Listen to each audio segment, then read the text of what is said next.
She was just so happy at that moment. It was just such a divine appointment. And at that moment when she had said that, it just seemed like that's what this was for. And it was so, I would remember just crying. I just couldn't believe what this night had come to. At that moment, I was like, you know, and it just made me feel so good. Thank God for this project.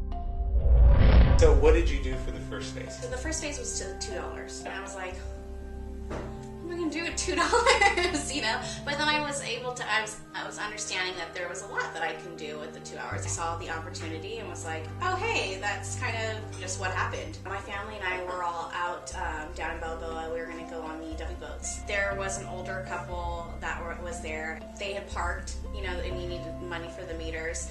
And I just noticed that, you know, the man was just kind of like looking at the meter and, you know, just kind of, and he was looking at it for some time and stuff. And I just thought I'd go up to him, and I had quarters on me like a time. And so I was like, oh, do you know, you need me to help you with that? I've got tons. He was like, oh man, these things are, you know, I just can't figure them out. And I just popped, you know, some quarters in there, and I realized I helped him out, and it just made me feel good that I was able to just help an elderly person. It was quiet. There wasn't a lot of activity. I think it was in the winter. So phase 2 came up. I said you're going to give big with your time. What did you think when I first told you about it? When you first told me about phase 2, that was great for me. That's what I love to do is give my time, because I think that's where, you know, that's where the work really begins with people. So like that time to spend with them, and during that time what you can share about yourself with them. So I was all on board for that. It all kind of came together on last Valentine's Day.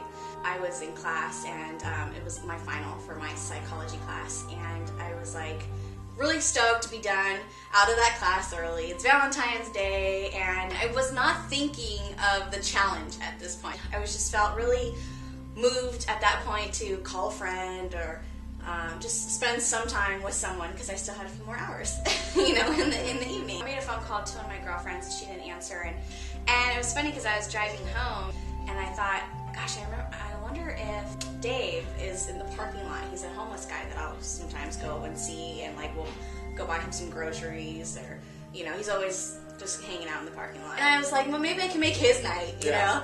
This is like at 8:30 at night. And so I was driving through the parking lot, and I didn't see him. The thought didn't just end at that point. I was like, I need to see I need to find someone. And I just had this like total feeling of driving through that whole parking lot. So it was like about a mile stretch that I was driving through this parking lot in the corners, looking everywhere that I could for someone. And all of a sudden, I see this figure of this lady just kind of in the middle of a parking lot. It was such a divine moment. I was like, that's the person. So I go, and actually I seen a car just drive away from her, and she was doing this like dancing, and then I drive up to her, and I'm like, I roll in the window, and I'm like, hi. She's like, oh hi, and I go, happy Valentine's Day. And she's like, well, thank you. Oh, I'm so happy. Those people just gave me $2. I'm so happy. Thank you, Jesus. She just started, you know, and I was like, well, are you hungry? And she's like, oh, yeah, I am. And I said, you want to go to dinner with me? And she's like, oh, she's just so surprised. She's like, yes. And I was like, great, well, get in the car. And so she got in the car. I had a lot of different thoughts at that moment. I felt really comfortable, but the second thought was, oh my gosh, what am I doing? I just had somebody in my car, you know? But again, I just had such peace about it, and I could just tell that she was a very kind lady, you know, and you could tell she's a street person. So I asked her then, well, what do you want to eat? What do you feel like eating? So I was like, do you want to go to Maggiano's? And I was giving her all these options, you know, and I was like, or Claim Jumper, and she didn't even know. She was just so happy at that moment. She's like, oh my gosh, thank you, Jesus. She just kept giving praises to God, and so it was awesome. And then she goes, let's go to the mall. She got excited. She's like, that's South Coast Plaza Mall. And finally I just suggested, well, let's go to Claim Jumper. And so she's like, oh yes, let's do it. And we were just hitting it off. It was just such an easy thing, easy conversation. I talked to her about her family, and she's from the South and she's out here. Clearly she had a mental illness. She had books and papers and all this of churches that she had been to in the local area, and we really got in deep about faith and our faith and her faith, and just from her family. Like I said, it was just such a divine appointment. She has a lot of experience with kind of cult type people, and I could tell this is where her mental illness kicked in, and her opinion of God was just a little, off because of this type of cult environment that she's used to. But at the same time, you could tell that she knew him and that she feared him, and she also in a loving way. And then she talked about her son, and just the one thing that stood out to me, she just said, pray for your son, just pray for your son, and at that moment when she had said that, it just seemed like that's what this was for. It wasn't something I was doing, to be honest with you. I hadn't been heavily praying for my son and his health and his character, his heart, his mind. All of that, I just wasn't. We talked for 3 hours, probably, just right there at the restaurant. I wanted to put her in a hotel.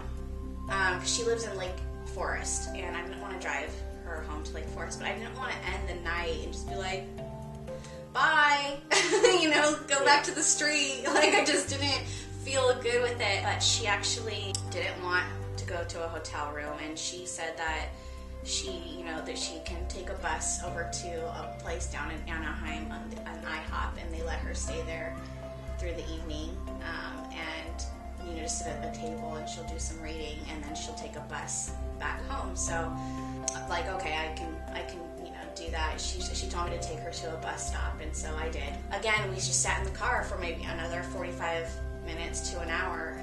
We actually prayed together. It was so... I would remember just crying. I just couldn't believe what this night had come to. It's such an experience that will always stick with me. I still have a picture of her, and I have an address for her, and an email, and I've sent an email, but I haven't heard back from her. I have her picture because it reminds me to pray for her, and I do. I'm reminded by that picture when I go through my, photo albums in my phone, and it's like I see it, and it reminds me to pray for her.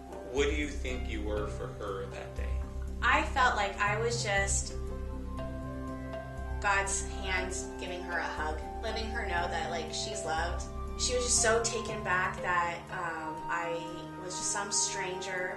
Why do you want to do this for me? She kept saying, why do you want to? And I was just like, I just do, and I'm like, I just want to spend this time with you. And I kept giving God all the glory, because I could feel it. It was so divine, I learned something from her. I showed her his love in that moment. We're all people. We're all his children. We're all loved.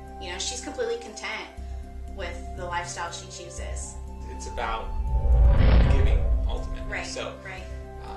And sometimes you can't force that, or you can't force it. It's not really giving. You can give something, but it's not really giving on the heart level. Yeah, and actually that's a great way to start with phase 3, which is what you said. That I felt pressure to get this done. I've been busy, but I was like, gosh, what am I going to do? And to be honest with you, I'm involved in so many different things. I searched, and a lot of the other things that I'm involved with. Not to say that there's no heart connection, but it wasn't intentional for this project. So I wanted to make sure that what I had done, what the intentions were, all there for this project. And I was laying in bed, and had come to mind that this motel church service that I have been seeing. I just have a heart for homeless. It comes natural for me.